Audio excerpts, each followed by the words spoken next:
So, what we're diving into today, it's not just a story. Think of it more like a record.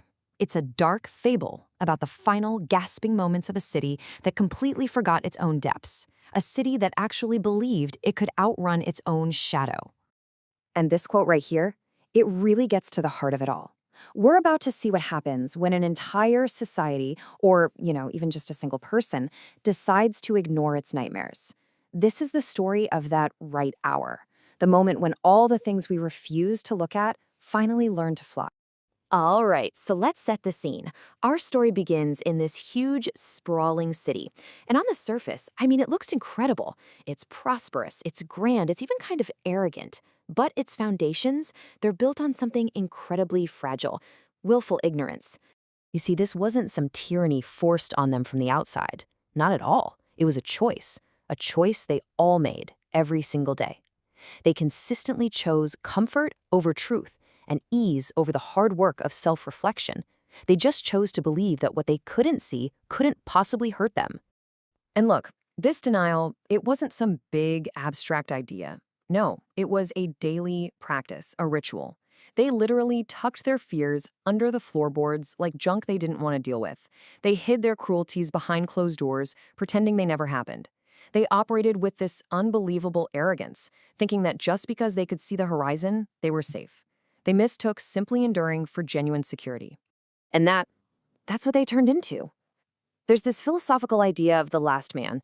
It describes a person or a whole society that has completely lost the ambition for anything great. They've made everything small, safe, and kind of meaningless. And they're despicable, not because they're evil, but because they've lost the ability to even despise their own mediocrity.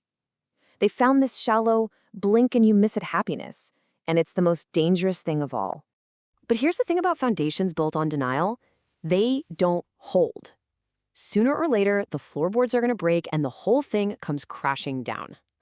Simple as that. Absolutely devastating. All of that carefully built comfort, all that willful blindness, it just ended in a single moment. Now, you have to understand, this cataclysm wasn't an invasion. It was an eruption. The monster that came for them wasn't from some other land. It was born from their own buried fears, their own excused cruelties, all the warnings they ignored. It was the rot from their own foundation finally coming to light. Just try to picture that for a second. All of their collective fears, all the darkness they refused to even acknowledge, it didn't just seep out, it grew wings. It became this monstrous, terrifying entity, a wingspan dread that completely blackened their sky and came to claim the very towers built on its neglect. And this is the truly terrifying truth the survivors had to learn. The one thing they always believed was their symbol of safety, that clear, distant horizon, it was all an illusion. They learned that the world's edges can turn on you, open up, and just devour you whole. Their arrogance was the first thing to be eaten. So you might be thinking, wow, what a tragedy. But was it just a tragedy? Or was there something else going on here, something deeper? To really get it, you have to look behind the curtain of all this destruction. This is where we see the grand deception. Okay, think of it this way. On one hand, you have the warrior's plan. This warrior wants to build a shadow empire, right? He gathers outcasts, uses forbidden arts, and he genuinely believes he can control the darkness. But what he doesn't realize is that he's just a piece on the architect's board. The architect, the master of the entire game, is just allowing all this chaos to happen because, to him, it's just a necessary clearing. He saw every move coming. The city, just like that warrior, thought it was in control, but really it was just a piece being swept from the board. So the collapse, the fires, it wasn't really a tragedy at all. It was a confession, a long, long overdue moment of truth. The city was finally forced to admit its own weakness, its own deep-seated denial. The whole thing was just an admission of guilt. And that moment, that's what this is all about. The hour of great contempt. It's that moment when you are forced to look at yourself in the mirror and feel this profound dissatisfaction, this contempt for your own weakness. And yeah, it's painful, absolutely, but it's also a vital force. It's the spark that ignites real change. It's the moment you finally realize your old beliefs are useless and they have to be torn down. Okay, so the city is in ashes, the old world is gone. What now? This is where the story pivots from destruction to the terrifying but real possibility of creation. And that's the real question, isn't it? For every survivor, for every seeker, once you've torn it all down, once you've admitted your own smallness, where in the world do you go from there? And this right here, this is the answer. Our existence, being human, it's not some safe, solid ground. It's a tightrope. It's a dangerous crossing over this massive, empty abyss. It's a constant state of becoming. The goal isn't just to get to the other side safely. The real goal is to keep moving forward, to constantly surpass the person you used to be. So how would you actually cross that rope? Well, it starts with something called the downgoing, which is basically a voluntary descent into yourself.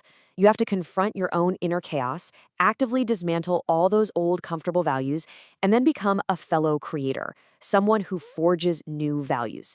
You have to remain true to the earth, reject all those easy promises of some other, better world, and instead write your new truths with the blood and sweat of your own experience.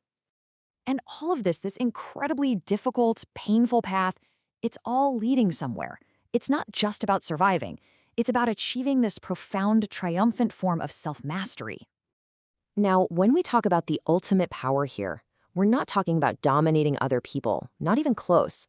We're talking about complete and total mastery over yourself. It's about having the strength to look back at everything in your life, the good, the bad, the ugly, the pain, and taking full ownership of all of it.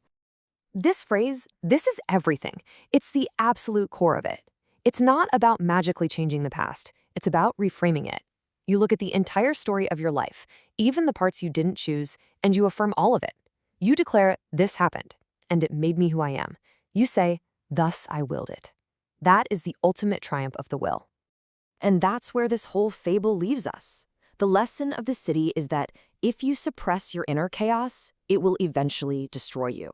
But if you embrace it, that deep self-dissatisfaction, that inner turmoil, that's the raw material for creation.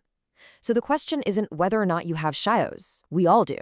The real question is, what dancing star will you create from yours?